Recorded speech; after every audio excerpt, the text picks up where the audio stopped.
Hello, beautiful soul. Welcome back to Note to Self. Today, I have a beautiful episode for you, a loving nudge from your highest timeline, reminding you that everything you're walking through right now is leading somewhere beautiful, better than you could ever imagine. So, we're talking about your future self today. Your future self is real and closer than you think. The version of you who already made it through the present challenges, the one who healed, who succeeded, who found deep joy, purpose, and alignment, they already exist. Picture your future self as a lighthouse. They stand on the shore of life, the life that you're building, and they beam back light to you to guide you forward. They're not waiting to be created. They're already there, sending you signals and cheering you on. They're sending you divine little messages, little breadcrumbs, if you will, leading you towards that next evolution. So, why do we forget about our future self? Why do we forget or we get caught up in the fog of life and don't remember the power of who we are or the abundance that's waiting for us in the future? It's easy to forget when you're navigating challenges, when you're stuck in patterns or you're weighed down by self-doubt. All of these things are natural human emotions, but the more awareness that you can bring to them when, let's say, you're in a challenging circumstance or a season of life. For myself, I know that navigating the loss of my brother has been the most challenging thing I've ever been through. And there have been moments in time where it's felt like I'm hiking up a mountain into a dense fog. I don't see the summit, but it doesn't mean that it's not there. As in, even if I don't feel like I can see who will be on the other side of healing the deep throes of grief, I know that I'll be okay. I do trust that. So again, just because you can't see it in moments of discomfort doesn't mean it isn't there. Neuroscience shows that the brain responds to vivid visualization almost the same way it responds to real experiences. Meaning that when you decide to connect to your future self, when you decide to practice imagining them, you actually begin to rewire your current identity. So in moments of deep personal fog, when I felt like grief has been sitting so heavy, I'll imagine myself 1 year from now feeling even more healed, more trusting of life, more trusting of my connection to the other side and the universe and the signs and synchronicities that I've been experiencing from my brother.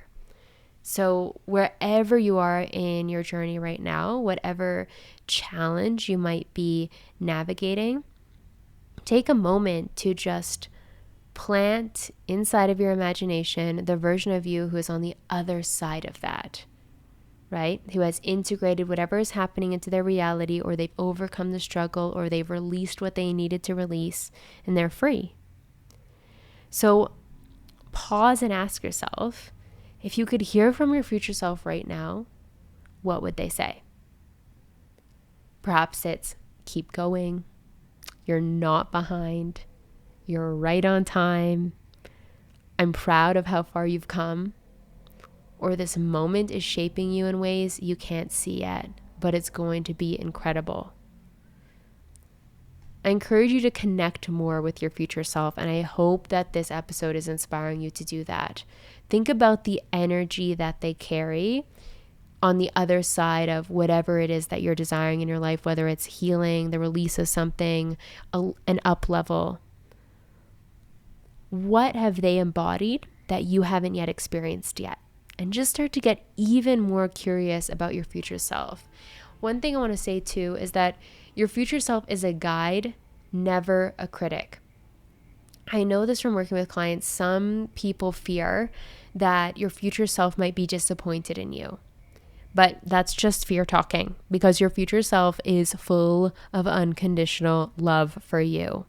The truth is, they honor every step that you've taken, especially the messy ones, Because whenever life is feeling messy, it's because we are growing, we are transforming, we are evolving.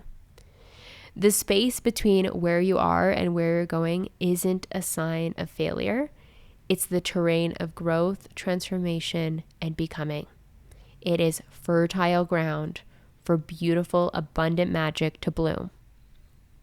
So, how can you begin to connect with your future self on a more regular basis? How can you begin to align with them and become them faster?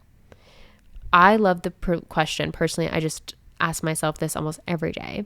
What would my future self do today? And oftentimes they'll get a little intuitive hit.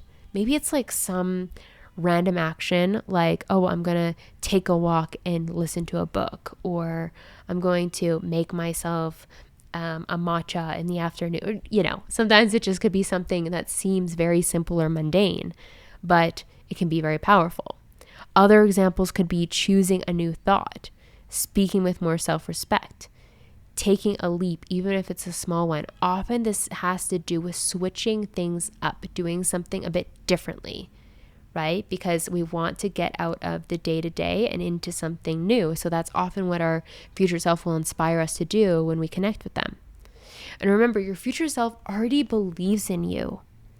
And you can choose right now in this moment to believe in you too, and believe that every action that you feel inspired to take is leading you towards those results, the healing, the manifestation, whatever it is that you're desiring for your future. So let the wisdom of who you're becoming be louder than the noise of self-doubt.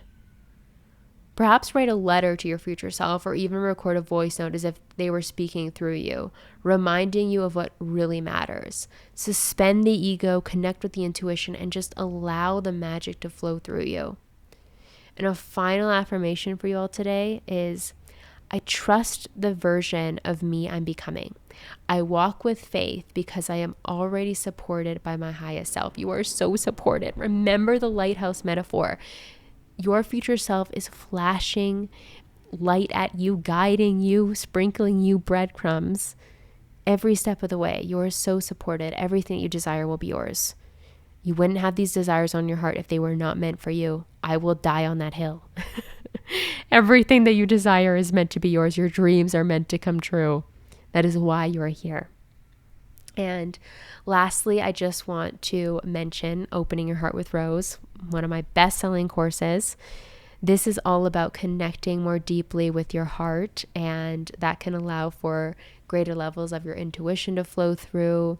Opening Your Heart with Rose is all about healing and releasing the past, forgiving yourself, and moving forward with grace, with embodied presence, unconditional love, strength, and the power of trusting yourself. So if that feels like it's calling to you, the link for Opening Your Heart with Rose will be down below. And if there's any questions, please reach out at any time. I absolutely love hearing from you. And thank you for listening. Have a beautiful rest of your day. I love you.